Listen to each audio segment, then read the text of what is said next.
All of you guys.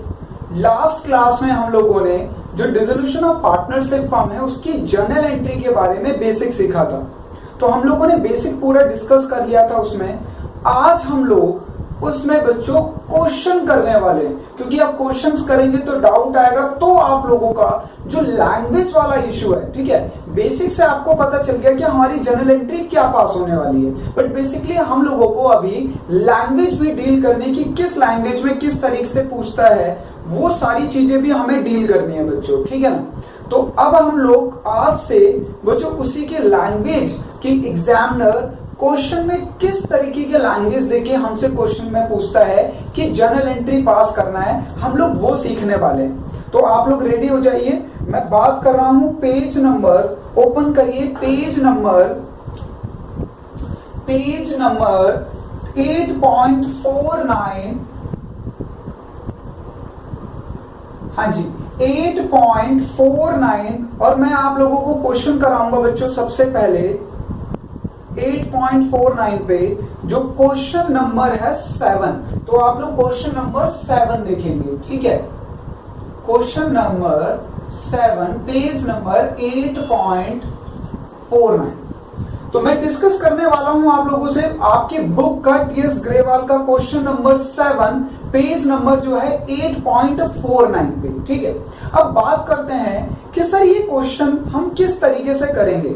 अगर आप लोगों ने लास्ट वाली क्लास अच्छे तरीके से देखी है तो जर्नल एंट्री हमें पास करने के दो तरीके होते हैं बच्चों। एक आफ्टर वाला केस होता है, एक बिफोर वाला केस होता है। और जब हमें दोनों में से कोई भी मेंशन ना हो कि आफ्टर वाला केस है या बिफोर वाला केस है, तो हम ऑलवेज उसे ये मान के चलते हैं कि ये हमारा आफ्टर वाला केस है। सॉरी। तो आप लोग अब देखिए क्वेश्चन नंबर 7। क्वेश्चन नंबर 7 की जनरल एंट्री में आप लोगों के साथ पास करने जा रहा हूं। आप लोग ध्यान से उसे अंडरस्टैंड करेंगे और जो आप लोगों का डाउट होगा वो आप मेरे से डिस्कस करना, ठीक है। तो चलिए क्वेश्चन नंबर 7 के सबसे पहले ए ट्रांजैक्शन की बात करते हैं, ठीक है। ए ट्रांजैक्शन की क्या कह रहा है, कह रहा है loan of ₹10,000 of the advance by a partner to the firm was refunded. बच्चों पार्टनरशिप फर्म को एक पार्टनर ने लोन दिया था 10,000 रुपए, ठीक है, वो फर्म ने डिसोल्यूशन के टाइम पे रिटर्न कर दिया।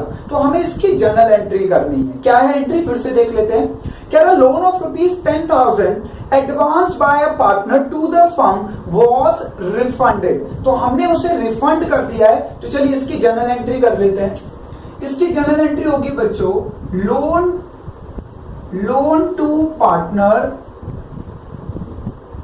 या आप लोग पार्टनर लोन भी कर सकते हो, टू बैंक, क्योंकि हम इसकी पेमेंट बैंक से करते हैं। तो हमने 10,000 की पेमेंट कर दी। अगर यहाँ पे हमें पार्टनर का नाम गिवन होता कि किस पार्टनर ने लोन दिया है, तो हम उस पार्टनर का लोन लिख देते। जैसे सपोज मान लेते एक्स लोन टू बैंक, ठीक है। अगर किसी पार्टनर का पर्टिकुलरली नाम मेंशन होता तो हम उसका नाम लिखकर फिर एंट्री कर देते। क्लियर। तो यहाँ पे एक पार्टनर ने लोन दिया था जिसकी फर्म ने रिफंड कर दिया उसे, तो हमने एंट्री कर दी loan to partner to bank. बच्चों लोन लाइबिलिटी था, लाइबिलिटी हमारी खत्म हो गई, लाइबिलिटी डिक्रीज होती तो डेबिट करते हैं, और बैंक हमारा एसेट्स है, एसेट डिक्रीज होता तो क्रेडिट करते हैं। ये यहाँ पे जो रूल है हमारे फंडामेंटली एसेट्स एंड लाइबिलिटीज वाले, वो ही रूल अप्लाई हो रहे हैं। चलिए बी ट्रांजेक्शन देखते हैं। बी ट्रांजेक्शन में क्या कह रहा है, क्या है X a partner take over an unrecorded assets of typewriter at ₹300। बच्चों एक्स एक पार्टनर है जिसने एक अनरिकॉर्डेड एसेट, मतलब जिस एसेट्स का रिकॉर्ड नहीं था उसको टेक ओवर कर लिया। कितने रुपए में लिया उसने, 300 में। तो एक पार्टनर लेके जा रहा। बच्चों इस बार हमने सेल नहीं किया है, एक पार्टनर लेके जा रहा है। तो इसकी जर्नल एंट्री होगी, हाँ पार्टनर का नाम क्या है, एक्स। तो ये लीजिए X capital account debit to realisation, कितना 300। बच्चों डिसोल्यूशन हो रहा है तो हम लोग रियलाइजेशन के through he assets and liabilities को, चाहे वो अनरिकॉर्डेड एसेट्स हो चाहे वो अनरिकॉर्डेड लाइबिलिटी हो, ऐसे ही सेटलमेंट करते हैं रियलाइजेशन के थ्रू ही। चलिए अगली देखते हैं। फर्स्ट वाले में लोन टू सर बोलो। सर सर वो अपने फर्स्ट वाले में लोन टू पार्टनर लिखा है, लेकिन हमने जो वीडियो देखी थी उसके अकॉर्डिंग तो वहाँ पे realisation account debit to bank account होना चाहिए ना। अब ध्यान से समझो इस पे। भव्या, आपने जो क्वेश्चन पूछा आप खुद भी बहुत ज्यादा कंफ्यूज हो गए इसमें। बच्चों, अगर किसी पार्टनर ने लोन दिया है, ठीक है, तो आप लोग ध्यान करो, जब हम उसे लेजर अकाउंट प्रिपेयर करते थे तब भी हम रियलाइजेशन में ट्रांसफर नहीं करते थे। अगर वो रियलाइजेशन में ट्रांसफर होगा तो रियलाइजेशन के थ्रू एंट्री होगी, बट अगर वो रियलाइजेशन में ट्रांसफर ही नहीं हुआ पार्टनर का लोन, तो हम तो ऐसी पेमेंट करेंगे, पार्टनर लोन टू बैंक, ठीक है, तो रियलाइजेशन का यूज ही नहीं होगा। आप लोग जब लेजर अकाउंट प्रिपेयर करते थे तब भी आप लोग कहां पे ट्रांसफर करते थे?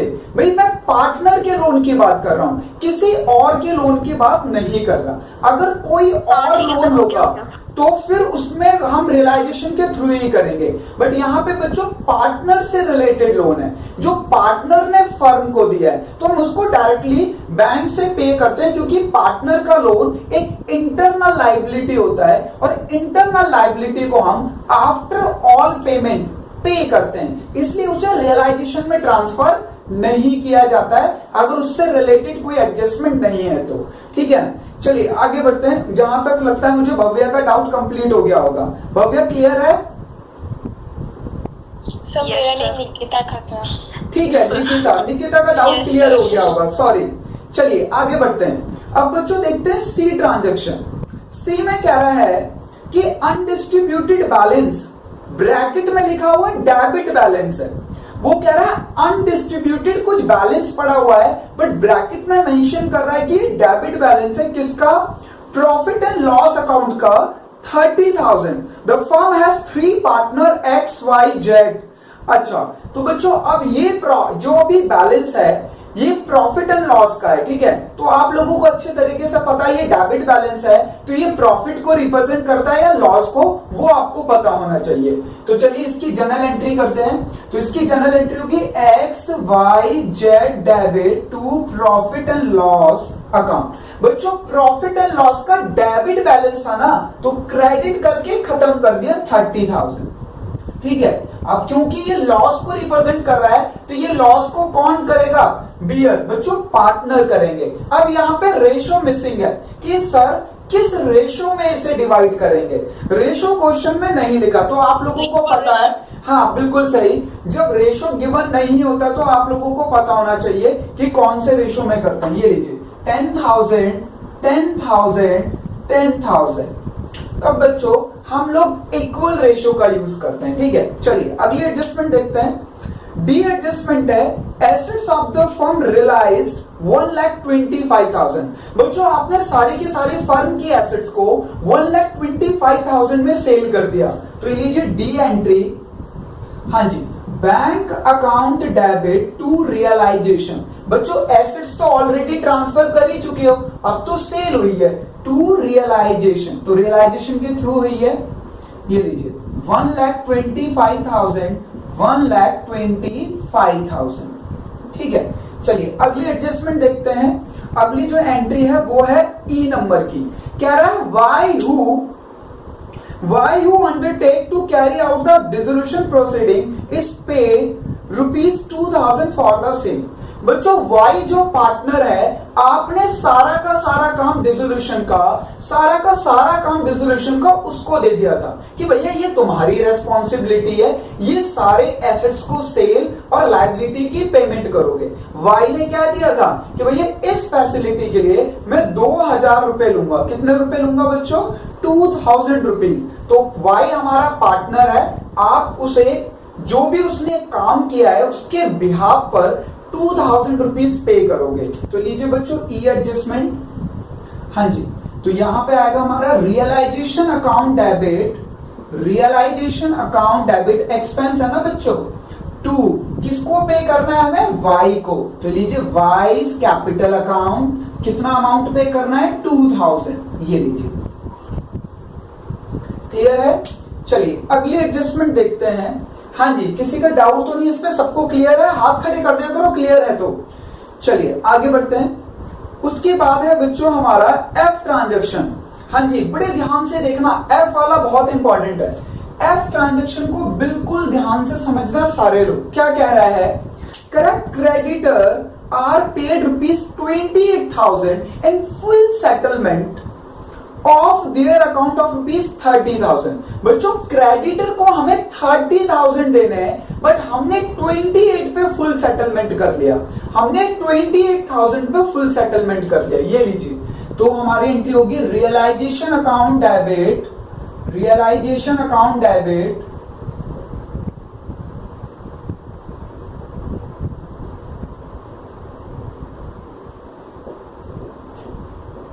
To bank.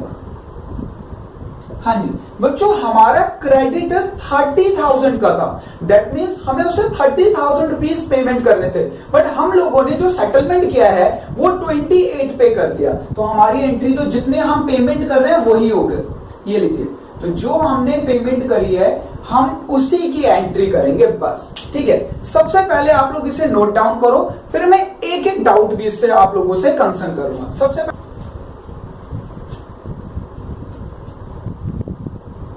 चलो, तो बच्चों अब हम डिस्कस करेंगे क्वेश्चन नंबर 8। ठीक है, क्वेश्चन नंबर 8 पेज नंबर आपका सेम है, 8.49 पे ही है। अच्छा, एक चीज और समझो आप लोग, बच्चों इस क्वेश्चन में क्लियरली बोल रहा है कि हमने सारी की सारी एसेट्स एंड लायबिलिटी ट्रांसफर कर दी है। अगर वो क्वेश्चन में मेंशन ना करे कि हमने सारी की सारी assets and liability realisation account में ट्रांसफर करी है या नहीं करी है, तो आप ऑलवेज एज्यूम करेंगे कि हाँ भाई ट्रांसफर हो गई है। जैसा मैंने अभी अपने पिछले वाले क्वेश्चन नंबर 7 में किया था। 7 में ये क्लियर नहीं था कि ये सारी के सारी एसेट्स एंड लायबिलिटी जिनके बारे में आप जनरल एंट्री ट्रांसफर करने जा रहे हो, ये रियलाइजेशन अकाउंट में ट्रांसफर हुई है या नहीं हुई है, ये मेंशन नहीं था बच्चों। ठीक है, जब मेंशन नहीं होगा ऐसे, तब भी हम यही एज्यूम करेंगे कि सारी के सारी assets and liabilities transfer realisation account में हो गई है। और इस क्वेश्चन में, क्वेश्चन नंबर 8 में तो क्लियरली मेंशन ही है बच्चों कि हमारी सारी की सारी एसेट्स एंड लायबिलिटी ट्रांसफर हो गई। ठीक है, तो चलिए इसमें देखते हैं। सबसे पहले ट्रांजैक्शन नंबर ए क्या कह रहा है। वो ए में कह रहा है बच्चों, bank loan 12,000 was paid. Nikita का डाउट भी था पिछले वाले क्वेश्चन में पार्टनर के लोन को लेके, हालांकि वो कंफर्म हो गया होगा। अब देखो यहाँ पे बच्चों आउटसाइडर लोन है, बैंक लोन को हम एक्सटर्नल लाइबिलिटी मानते हैं। पार्टनर और पार्टनर से रिलेटेड जो लाइबिलिटी होती है, पार्टनर लोन या पार्टनर कैपिटल, वो हमारी इंटरनल लाइबिलिटी होती है। और बच्चों इसमें जो लाइबिलिटी हमें गिवन है, जो बैंक लोन, वो एक्सटर्नल लाइबिलिटी है। तो कह रहा है बैंक लोन ₹12,000 वॉज पेड, तो बैंक लोन हमने पे किया है। ये लीजिए एडजस्टमेंट नंबर ए, तो यहां पे एंट्री होगी realisation account debit, realisation account debit to bank. हाँ जी, कितना पे किया हमने? 12,000। ये लीजिए, तो ये मुझे जहां तक क्लियर होगा, ये हमारी एक तरीके से जस्ट लाइक क्रेडिटर, जैसे क्रेडिटर हमारी एक लायबिलिटी होती है, वैसे ही बैंक लोन भी एक लायबिलिटी है, आउटसाइड लायबिलिटी है, एक्सटर्नल लायबिलिटी है। ठीक है, चलिए अगली ट्रांजेक्शन देखिए 8th की बी। क्या है? Stock worth ₹16,000 was taken over by Q. बच्चों क्यू एक पार्टनर है फर्म का, दो पार्टनर है फर्म में, पी एंड क्यू, जिसमें क्यू ने स्टॉक को टेक ओवर कर लिया। हमने स्टॉक को सेल नहीं किया, स्टॉक को टेक ओवर कर लिया। किसने टेक ओवर कर लिया बच्चों? ये क्यू ने किया है 16,000 में। तो इसकी जनरल एंट्री करनी है आपको। ये लीजिए, क्यू कैपिटल अकाउंट डेबिट, हाँ, टू रियलाइजेशन, क्योंकि रियलाइजेशन में सारी की सारी एसेट्स एंड लायबिलिटी ट्रांसफर हो चुकी हैं, तो हम रियलाइजेशन के थ्रू ही करेंगे। ये लीजिए 16,000। चलिए अब बात करते हैं सी एंट्री की, कि सी एंट्री में क्या बोल रहा है। देखो सी में कह रहा है बच्चों, partner P paid a creditor 4,000। भाई क्रेडिटर को पेमेंट करना फर्म की रेस्पॉन्सिबिलिटी होती है, बट यहाँ पे एक पार्टनर है पी, वो कह रहा है कि भाई क्रेडिटर को मैं पे कर देता हूं। तो बच्चों आप लोगों को इसको जर्नल एंट्री में ट्रांसफर करना है। लीजिए, तो जर्नल एंट्री करते हैं। किसने पेमेंट करी है? पी ने। तो realisation account debit, realisation account debit to P's capital. बच्चों इसने लायबिलिटी की पेमेंट करी है तो हम इसको क्रेडिट करेंगे, क्योंकि फर्म को पे करना था बट पार्टनर ने पे कर दिया तो हम पार्टनर को उतने अमाउंट से क्रेडिट कर देंगे। यहाँ पे ये लीजिए, realisation account debit 4000 to partner capital 4000। हाँ जी, इसके बाद देखते हैं डी एडजस्टमेंट। डी एडजस्टमेंट देखिए क्या कह रहा है, and assets not appearing in the books of account realise 1200। बच्चों एक एसेट्स जो बैलेंस शीट में अपीयर नहीं थी, इसका मतलब क्या हुआ, ये अनरिकॉर्डेड एसेट्स है। एसेट्स आपकी है पर आपने इसे रिकॉर्ड नहीं कर रखा था, तो हमने अनरिकॉर्डेड एसेट्स, डिसोल्यूशन के टाइम पे हमें अनरिकॉर्डेड एसेट्स के बारे में पता चला और हमने उसे सेल कर दिया 1200 में। तो ये लीजिए entry, D entry, bank account debit to realisation, bank account debit to realisation 1200। चलिए अब बात करते हैं ई ट्रांजैक्शन के बच्चों, ई एंट्री की। देखिए ई में क्या कह रहा है, ई में कह रहा है expenses of realisation 2000 were paid by partner Q. बच्चों रियलाइजेशन के जो भी एक्सपेंसेस हुए हैं वो फर्म की रेस्पॉन्सिबिलिटी थी कि फर्म पे करे, पर फर्म के बिहाफ पे क्यू ने पे कर दिया तो भाई हम क्यू को पेमेंट कर देंगे। पेमेंट तो हमें करनी थी पर पे कर दिया क्यू ने। एग्जांपल ले लेते हैं, जैसे मान लो बच्चों मेरा कोई एक्सपेंस आपने पे कर दिया, वो आपका एक्सपेंस थोड़ी ना था, आपने मेरे बिहाफ पे कर दिया कि सर नहीं है अभी, चलो हम पेमेंट कर देते हैं, सर से पैसे ले लेंगे। तो आपने मेरे बिहाफ पे कर दिया तो मैं आपको पेमेंट दे दूंगा उतनी कि भाई तुमने मेरे बिहाफ पे करा, ये तो मेरा एक्सपेंस था, ये लो पकड़ो पैसे। तो यहाँ पे बच्चों जो रियलाइजेशन के एक्सपेंसेस हुए हैं वो फर्म को पे करने चाहिए थे, बट एक पार्टनर ने फर्म के बिहाफ पे किया है। किसने पे किया है, क्यू ने। तो जनरल एंट्री कर दो इसकी, realisation account debit, realisation account debit to Q's capital. हाँ जी, क्यू ने कितना पे किया बच्चों, 2000 रुपीज। ये लीजिए 2000 पे किया है तो मैंने 2000 से एंट्री कर दी उनकी। चलिए अगली एडजस्टमेंट देखिए क्या कह रहा है। अगली एडजस्टमेंट है एक्सपेंसेस, सॉरी एफ ट्रांजेक्शन। ये लीजिए बच्चों, एफ ट्रांजेक्शन क्या कह रहा है, ध्यान से देखना। कह रहा है profit on realisation 36,000 was distributed between P and Q in 5:4 ratio. लीजिए बच्चों, हमें 36,000 का डिसोल्यूशन के टाइम पर सारी की सारी एसेट्स को सेल करने में और लाइबिलिटी की पेमेंट करने में हमें कितने रुपए का प्रॉफिट हुआ, 36। अब ये प्रॉफिट क्योंकि फर्म क्लोज हो रही है तो ये प्रॉफिट भी, वैसे फर्म अगर क्लोज ना भी हो रही हो तो जो भी फर्म में प्रॉफिट होता है वो डिस्ट्रीब्यूट करते हैं फर्म के existing partner in old ratio, जो भी उनका रेशियो होता है बच्चों। तो यहाँ पे फिर 36,000 प्रॉफिट को पार्टनर्स लेके जाएंगे। लीजिए तो यहां पे होगा realisation profit account debit, profit account debit to S capital, sorry to P to Q. ठीक है ना बच्चों, कौन से रेशियो में ले जा रहे हैं ये, 5:4 में। तो 36,000 को 5:4 में कर दो, ये लीजिए 20,000 और 16,000। मैं ठीक हूं क्या? हाँ ठीक है। तो ये बच्चों दो क्वेश्चन आप लोगों के